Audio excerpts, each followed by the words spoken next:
it's Stephanie here. Welcome back to my channel. I know it's been a while since I posted, but today I'm here with a video that I'm really excited to post because it's definitely something I think I need right now and maybe some of you need right now. So today's video is going to be 4 things that are going to help us still make 2024 a year. I know a lot of us get bogged down at the beginning of the year when everyone is like new year, new me. We set all these goals, New Year's resolutions, have all these habits we want to implement, and then by third week of January, they're nowhere to be found, they're nowhere to be seen. We're back to our old ways, we're back to our old habits, and maybe some of us are on top of things.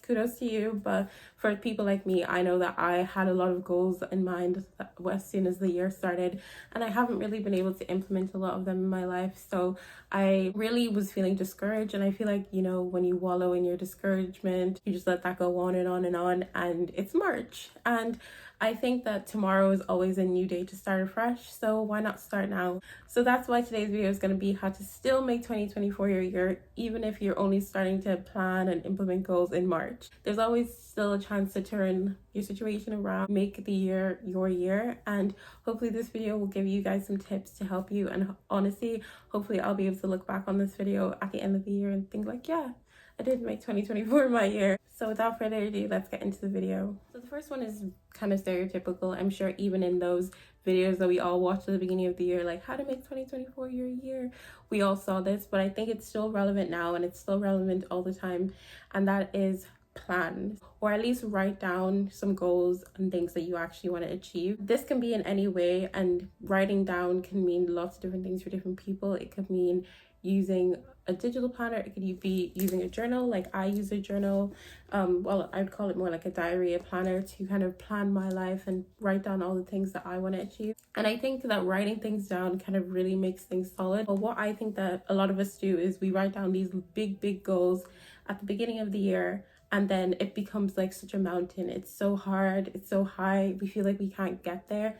And I think what I've been doing and what I'm implementing this month, that I feel like it's already slowly helping, is breaking it down into little chunks of little things I want to do.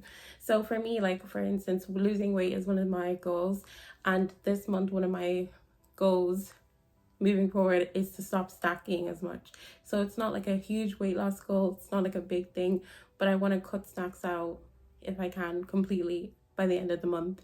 And I feel like cutting down snacking will also be a small step towards that goal of losing weight.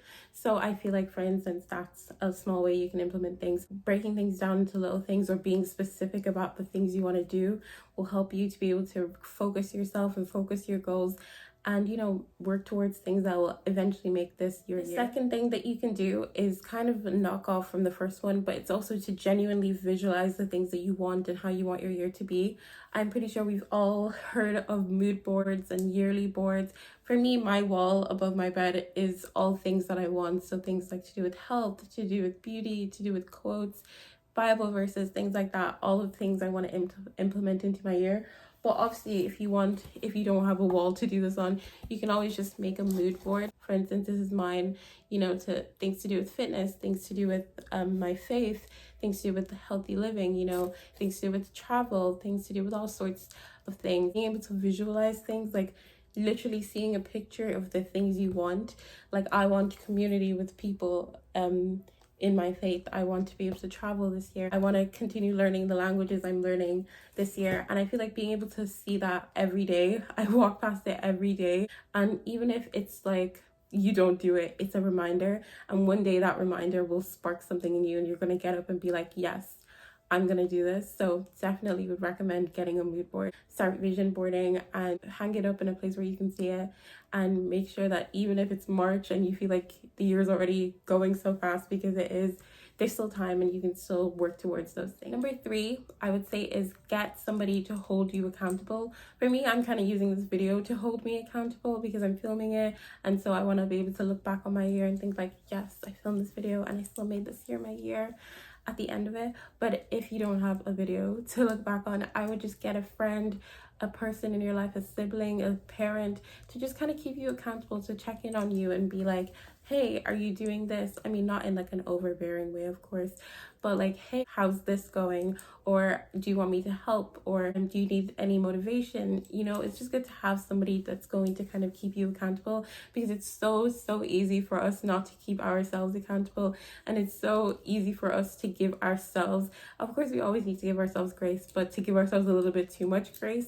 And so I think that having something that's going to kick a fire under your feet and be like, actually, I need to do this, would be definitely very helpful. So yeah, number 3 would definitely be getting someone to keep you accountable. The number 4, which is the last thing, I think is a very obvious one, but something that we don't think about. I feel like it's to prepare for change in a lot of different ways. I feel like we go into like a year expecting like this particular outcome, or having one or maybe 2 ways that we might look back on the year and be like, this was a good, successful year. But I feel like we should also allow ourselves to feel like, you know, so many things happen to us in our personal lives, so many things happen unexpectedly that we cannot predict, that sometimes what will make 2024 your year is just getting through it at the end of the year. So we should be open to the fact that even though we may set goals and plans, it may change, and even that, but that change could still mean that the year was our year, could still mean that we had a good year. So I think it's just opening up to the possibility of change, and also the fact that your goals might change throughout the year, your priorities might change throughout the year, a lot about you might change throughout the year, because a year is a long time, and we shouldn't be tied down to one version of ourselves that existed in January when we thought that we knew how everything was going to work out.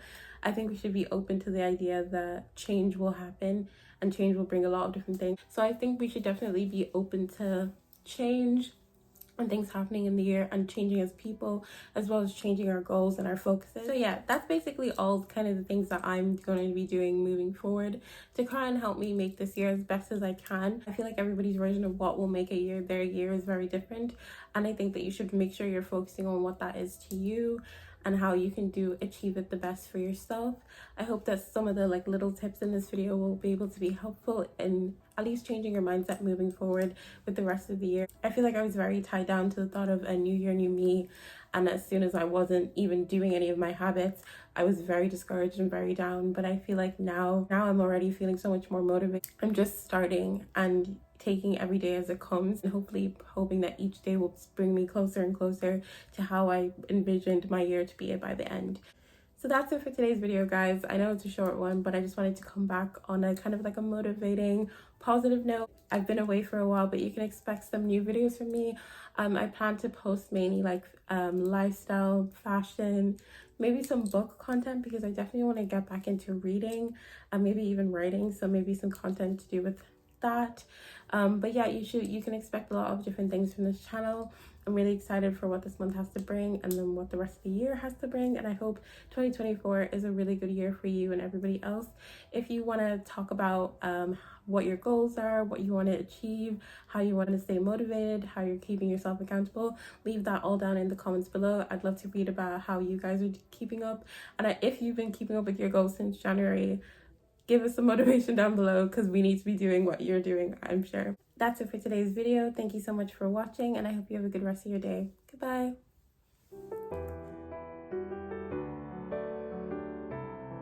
But for all the real ones who stay to the end of the videos, comment below.